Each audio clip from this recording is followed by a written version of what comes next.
આપ સર્વોને હેતપૂર્વક જય શ્રી સ્વામિનારાયણ। આજની સત્સંગ કથા વાર્તા નિજ મંદિર સાવરકુંડલા। આજની સત્સંગ કથા વાર્તા શ્રી હરિચરિત્ર ચિંતામણી ભાગ 1 સોરઠની ચરિત્ર કથા ભાગ 33। ગઈ કાલે આપને શ્રી હરિના દિવ્ય ચરિત્રો સાંભળ્યા। હવે તેમના આગળના ચરિત્રો ખૂબ હેતપૂર્વક સાંભળશું। ગઈ કાલે આપને સત્સંગ કથા વાર્તા દ્વારા સાંભળ્યું કે શ્રી સહજાનંદ સ્વામીએ માંગરોળમાં રહીને ખૂબ જ લોકોને સમાધિ કરાવી પોતાની મૂર્તિનું સુખ આપ્યું અને સદા વ્રતમાં તીર્થવાસીઓને પીરસીને જમાડ્યા। તેમજ વાવ ગળાવીને ત્યાં આંબલી પાસે સંતો હરિભક્તોને રહેવા માટે 4 ઓરડા ચણાવ્યા। પછી વળી બીજે દિવસે નવાબનો દીવાન હરિભક્ત મૂળચંદભાઈને તથા ગામમાંથી બીજા શ્રાવક વાણિયાઓને સાથે લઈને સમાધિ જોવા સારું આવ્યા ને તેમણે સહજાનંદ સ્વામીને કહ્યું કે અમને સમાધિ બતાવો। તે વખતે શ્રીજી મહારાજ સગડીએ તાપતા હતા ને બીજા સાધુને સમાધિ કરાવી હતી। તે બતાવીને કહ્યું કે જુઓ તેમની નાડીઓ ચાલે છે। ત્યારે તે દીવાને સહુ સંતોની નાડી જોઈ ત્યારે ન ચાલે નાડી કે ન ચાલે શ્વાસ। ત્યારે દીવાને કહ્યું કે અને તે શું થઈ ગયું છે? ત્યારે મહારાજ કહે તેમને સમાધિ થયેલી છે। ત્યારે દીવાને કહ્યું કે આ કળિયુગમાં સમાધિ હોય નહીં। તે વાત સાંભળીને શ્રીજી મહારાજ સગડીમાંથી 2-4 કોલસા ઉપાડી સમાધિવાળા સાધુઓના હાથ ઉપર મૂક્યા।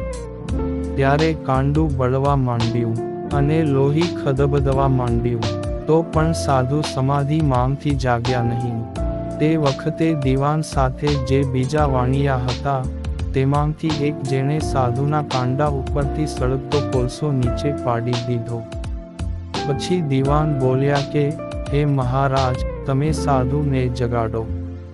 ત્યારે શ્રીજી મહારાજે ચપટી વગાડીને સાધુઓ સમાધિમાંથી જગાડ્યા। તે વખતે દીવાન વગેરે સહુ બોલ્યા જે હે મહારાજ સમાધિ સાચી છે। એમ કહી સૌ પોતપોતાની ઘેર જતાં રસ્તામાં વિચાર કરવા લાગ્યા કે આ તે સમાધિ હશે કે જાદુ હશે। તેની કાંઈ આપણને ખબર પડી નહીં અને પહેલા શ્રાવક હતા તેથી તેને નાસ્તિકપણાને લીધે સત્ય તત્વ જણાયું નહીં। આમ સર્વે પોતપોતાના સ્થાને ગયા। એક દિવસ માણાવદરથી મયારામ ભટ્ટ શ્રીજી મહારાજ સમાધિ કરાવે છે તે જોવા માટે માંગરોળ આવ્યા ને શ્રીજી મહારાજને દંડવત પ્રણામ કરી પગે લાગ્યા અને સભામાં બેઠા।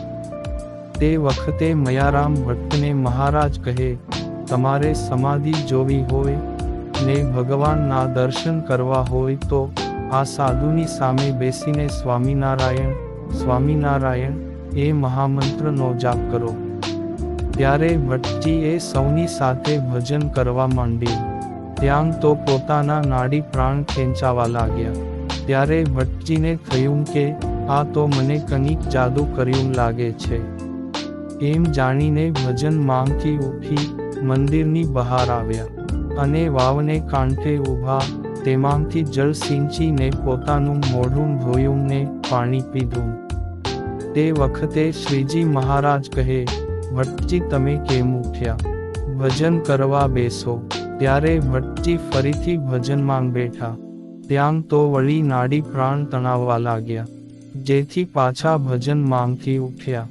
આમ 4-5 વખત ભજનમાંથી ઉઠી બહાર ગયા અને મનમાં વિચાર કર્યો કે આ તો સહજાનંદ સ્વામીએ નવી પ્રથા પાડી છે અને રામાનંદ સ્વામી હતા તે વખતે જેમ કરતા હતા તેમ તો આ કોઈ નથી કરતા।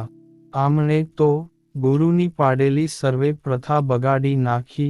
પછી શ્રીજી મહારાજને પગે લાગી પોતાની ઘેર ગયા અને વળતે દિવસે ભુજનગર મુક્તાનંદ સ્વામી પાસે આ વાતની ખબર દેવા જવા માટે પોતાની સાથે ભાતું લઈ માણાવદરથી રવાના થયા। તે થોડા દિવસે ભુજ પહોંચ્યા।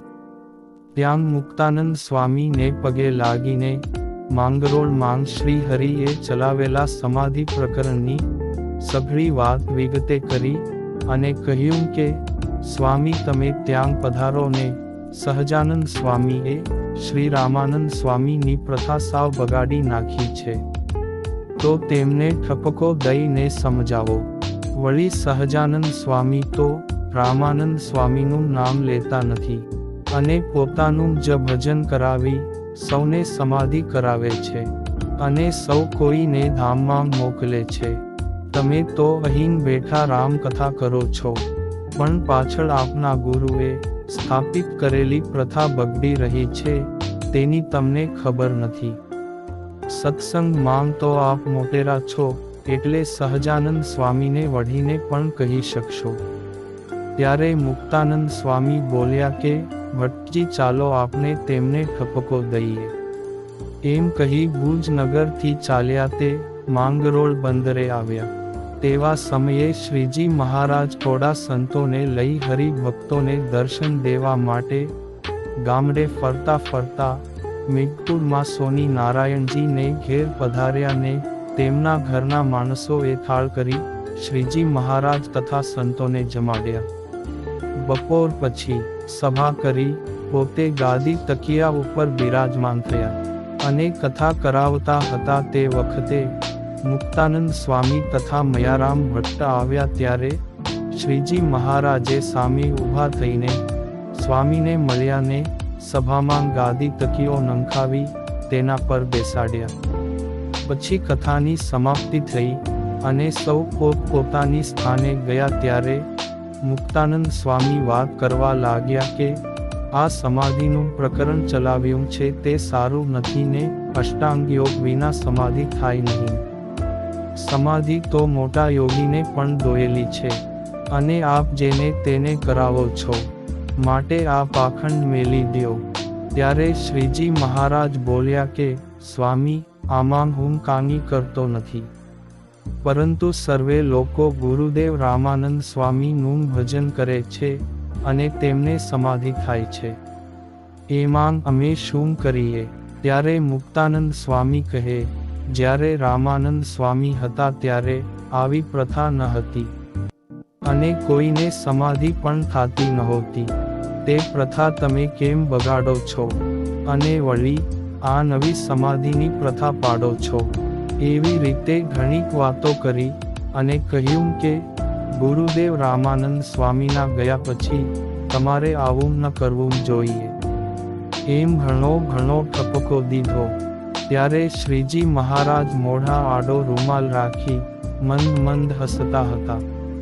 પછી મુક્તાનંદ સ્વામી બોલી રહ્યા ત્યારે શ્રીજી મહારાજ ઘેરે રહીને બોલ્યા કે તમારે સ્વામીનું ધ્યાન થાય છે તો તમે ધ્યાન કરીને સ્વામીને પૂછી જુઓ કે સહજાનંદ સ્વામી આ જે કંઈ કરે છે તેમાં તમે રાજી છો કે નહીં, અને પછી જે કહેવું ઘટે તે અમને કહેજો ને અમે તમારું માની લઈશું અને તમે કહેશો તેમ જ કરશું. આવું શ્રીજી મહારાજનું વચન સાંભળીને એમ વિચાર કર્યો કે આ વાત તો વ્યાજબી છે. પછી મુક્તાનંદ સ્વામી એ રામાનંદ સ્વામીનું ધ્યાન કરવા માંડ્યું. તે ઘણી વાર થઈ પણ મનમાં ધારણા થઈ નહીં, કારણ કે શ્રીજી મહારાજે તેનું ધ્યાન થવું બંધ કરી દીધું, તેથી ધ્યાન થયું નહીં. પછી આંખો ખોલી શ્રીજી મહારાજની સામે જોયું.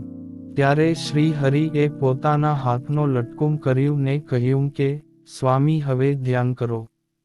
આવું વચન સાંભળી મુક્તાનંદ સ્વામી ધ્યાનમાં બેઠા. ત્યારે મહારાજની દયા દ્રષ્ટિથી અક્ષરધામ દેખાણું. ત્યાં દિવ્ય સિંહાસન ઉપર સહજાનંદ સ્વામીને બેઠેલા જોયા ને સિંહાસનની ફરતા કોટાનકોટી મુક્તોને જોયા અને રામાનંદ સ્વામીને શ્રીજી મહારાજની પાસે જળની જારી લઈને ઊભેલા જોયા. ત્યારે પોતે મનમાં નવાઈ પામ્યા.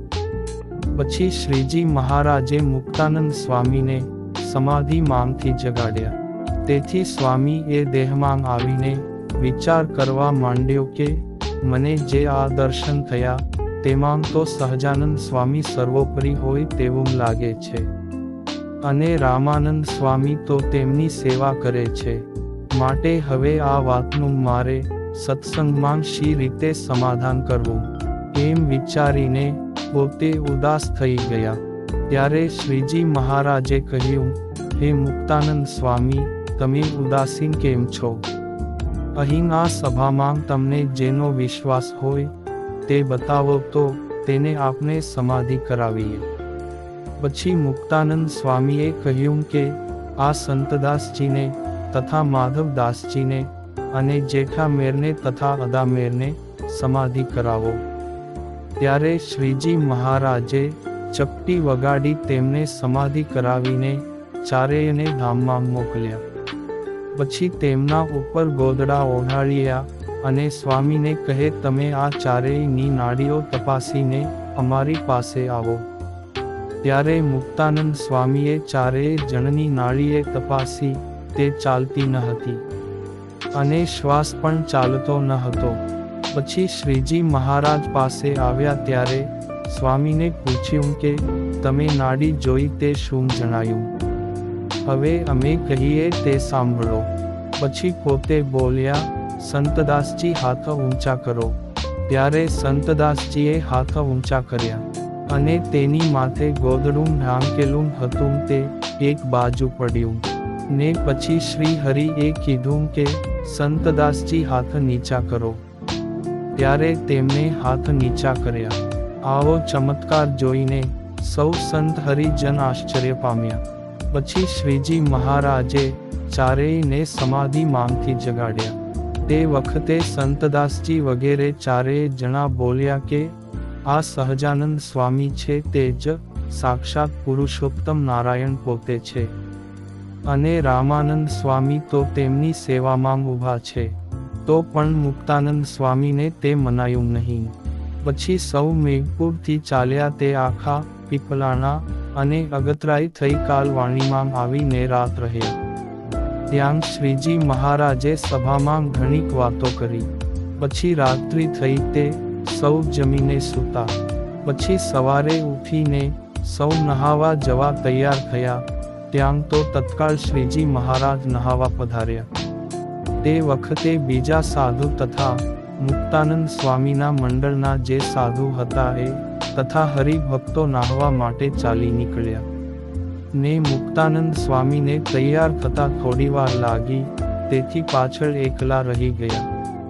તે વખતે સ્વામીએ મનમાં જાણ્યું કે હું શ્રીજી મહારાજને સત્સંગમાંથી કાઢવા આવ્યો. ત્યાં તો હું જ એકલો થઈ ગયો. તે વખતે પર્વતભાઈ આવ્યા અને સ્વામીને કહ્યું, ચાલો આપણે નહાવા માટે વેળા જઈએ. પછી ચાલતા ચાલતા નહાવાનો આરો ઢૂંકડો આવ્યો. ત્યારે પર્વતભાઈ કહે, સ્વામી આપણે અહીં નાહીશું. ત્યારે સ્વામી કહે, હા આપ